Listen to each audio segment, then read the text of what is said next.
Welcome to Simply Explained English. I am Lisa. And I am Eric. If you improve your English easily, this podcast is perfect for you. So, let's get started and make English learning easy. What are the words today, Eric? The first word today is nasty. Then we will continue with remain and to be a waste of something. Then run over. And the final one is blow off steam. Let's start with the first word. Okay, Lisa, our first word today is nasty. Nasty. Nasty is an adjective, and it means something that is very unpleasant or not nice. It can describe a person, a situation, or even a smell. That's right, Eric. Nasty can be used in many different situations, but it always has a negative meaning. Now let's give our listeners some example sentences. Sure, here's the first example sentence. The weather was nasty, so we stayed inside. It means that the weather was very bad or unpleasant, so they didn't go outside. Good example, Eric. Here's another one. He said some nasty things about his friend. It means that he said some very mean or hurtful things about his friend. When someone says something nasty, it's usually something unkind or rude. That's a great point, Lisa. So now, let's move on to a short dialogue using the word nasty. Did you hear what Tom said in class today? Yeah, it was really nasty. He shouldn't have said that. I know. It made everyone feel uncomfortable. I hope he realizes how nasty his words were. So, in this dialogue, Sarah and John talk about something Tom said in class. John calls Tom's words nasty, meaning that what Tom said was very unpleasant or hurtful. Yes, and Sarah agrees, saying it made everyone feel uncomfortable. This shows that when someone says something nasty, it can affect what other people feel. Exactly. Eric, do you think this word is useful for our listeners? I think it's very useful, Lisa. Nasty is a common word in English, and you might hear it a lot in everyday conversations. It's also informal. I agree, Eric. It's also a word that helps people express their feelings when something is not nice or when someone is being rude. But remember, we should use it carefully so that we don't hurt anyone's feelings because it has a negative meaning.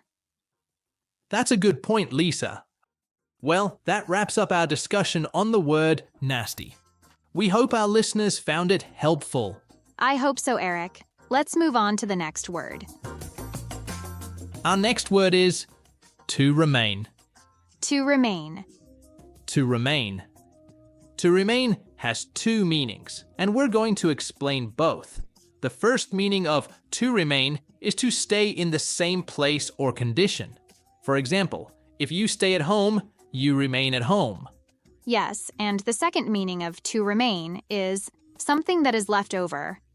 For example, if you eat some of your pizza, the part you didn't eat remains. Only one slice of pizza remained. That's right, Lisa. Let's go through some examples to understand these meanings better. I'll start with the first meaning. Many students decided to remain in the classroom after the lesson. And what does that mean, Eric? It means that many students stayed in the classroom. They didn't leave. Perfect. Now, I'll give an example with the second meaning. Only a few pieces of cake remained after the party. It means that only a few pieces of cake are left after the party. Most of the cake is gone, but a few pieces remain. Good example, Lisa. Now, let's see how to remain is used in a short dialogue. We've finished most of the tasks, but a few important things still remain. We should focus on what remains before the deadline. Also, let's remain calm and not rush. Good idea. If we remain focused, we'll finish everything on time. We heard remain used a few times in the dialogue. John mentioned that some tasks still remain, meaning they are still not completed. Emily also said they should remain calm, meaning they should stay calm. Yes, that's right. So, Eric, do you think to remain is a formal word, or can it be used in everyday situations? To remain can be used in both formal and everyday situations. It's a versatile word, so you can use it in different contexts, whether you're writing something formal or just talking to friends.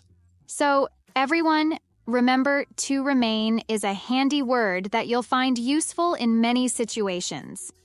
Yes, you'll hear it a lot when talking about staying in a place. Or when there's something left after other things are gone. Exactly, Lisa. Well, we hope our listeners found the word remain helpful. Let's move on to our next word. The next word is to be a waste of. To be a waste of. To be a waste of. To be a waste of means that something is not useful or it's not worth spending time, money, or effort on. For example, if you spend money on something that doesn't help you or make you happy, you can say it's a waste of money. That's right, Eric. To be a waste of can be used with different things like time, money, or energy. It's a negative phrase because it means something is not valuable or useful. Let's look at some example sentences to understand it better. Here's the first example sentence. Buying expensive clothes that you never wear is a waste of money. It means that spending a lot of money on clothes that you don't wear is not a good idea. It's a waste of money. Great explanation. Here's another example. It's a waste of time to argue about small things. What does that mean, Lisa? It means that arguing about unimportant things is not useful. Focusing on more important things is better, because arguing about small things doesn't help or solve anything. So, it's a waste of time. Good job, Lisa. And there's a small grammar point here. After a waste of, we usually use a noun, like money or time. That's a helpful tip. Now, let's move on to a short dialogue using to be a waste of. Hey, Emma, do you want to go to that new restaurant tonight? I don't know, Tom. I heard it was very expensive and the food wasn't great. Really? That sounds like it would be a waste of money. I agree. Let's cook at home instead. It won't be a waste of our time or money. I hope that dialogue helps you understand how to be a waste of is used in everyday conversation. Yes, it's a very useful phrase to describe things that aren't worth your time, money, or effort. So, Lisa, do you think to be a waste of is a common phrase in English? Yes, it's quite common, especially when people want to express that something isn't valuable or useful. I agree. It's a phrase you'll hear in both casual and formal situations. For example, you might hear it at work when discussing how to spend time or money, or in everyday conversations like we saw in the dialogue. Exactly. So, everyone, remember that to be a waste of is a great phrase to use when something doesn't seem worth the time, money, or effort. Good summary, Lisa. Thanks, Eric. Okay, shall we move on to the next word?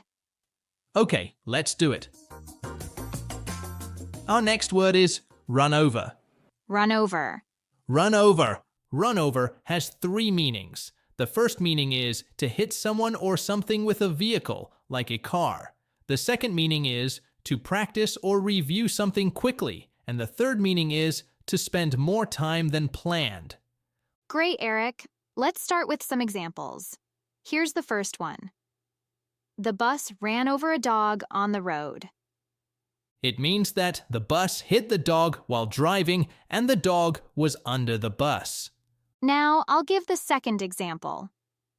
Let's run over the plan one more time before the meeting. It means that they want to quickly review or practice the plan before the meeting. This is helpful to make sure everything is ready. Good.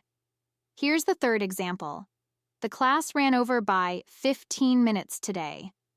It means that the class took 15 minutes longer than it was supposed to. Sometimes time can go over the planned schedule. Perfect. So, run over can be used in different ways, and it's important to understand the context to know which meaning is being used. Exactly, Lisa. And now let's share an example dialogue where we use run over. Wow, the class ran over by 15 minutes today. Yeah, the teacher really wanted to run over the final points before the exam. I'm glad he did. I almost missed my bus. I ran to catch the bus without checking for directions. Thankfully, I wasn't run over. In this dialogue, we heard run over used 3 times. First, Jake talks about how the class is going longer than planned. Second, Emma uses it to talk about reviewing points quickly. And finally, Jake uses it in the first meaning about getting hit by a vehicle. Yes, it's a versatile word. Eric, do you think run over is common in everyday English? Definitely, Lisa. It's a common phrase, especially when talking about accidents or when something takes longer than expected. But remember, it's informal, so you might not use it in a very formal letter or speech. That's true. I hope our listeners understand the meanings of the phrasal word run over. I hope so, Lisa. Okay, I have reached the last word today. What is the last word of today, Eric? Well, our last word is blow off steam. Blow off steam. Blow off steam. This is a common idiom in English. When someone says they need to blow off steam, it means they need to relax or release their stress, often after being angry or frustrated. It's like when you feel a lot of stress or tension and you need to do something to feel better. You could exercise, talk to a friend, or even listen to music. All of these are ways to blow off steam. Good explanation, Lisa. Now, let's give 2 example sentences to help everyone understand how to use this phrase. Here's the first example sentence. After a long day at work, John went for a run to blow off steam. It means that John had a tiring or stressful day at his job, and he felt like he needed to release his stress. So he decided to go for a run to feel more relaxed. Now, my turn. Sarah likes to blow off steam by playing the guitar when she is upset. This means that when Sarah does not feel good or angry, she plays her guitar to make herself feel better and calm. And now, let's move on to a little dialogue using this phrase. Hey Jenny, you look a bit upset. Are you okay? Yeah, I'm just really stressed from all the homework. I need to blow off some steam. I understand. How do you like to blow off steam? I usually go for a bike ride. It really helps me feel better. That was a nice example of how blow off steam can be used in a conversation. So, Eric, do you think blow off steam is a useful phrase for English learners? Absolutely, Lisa. It's very useful because it is a common phrase. It's an informal way to talk about getting rid of stress. So it's not something you would use in very formal writing or speaking. And it's easy to remember too. Just think of blowing off steam like a kettle. When it gets too hot, it needs to release the steam. That's a nice way to remember it, Eric. I think our listeners will find that helpful. Thanks, Lisa.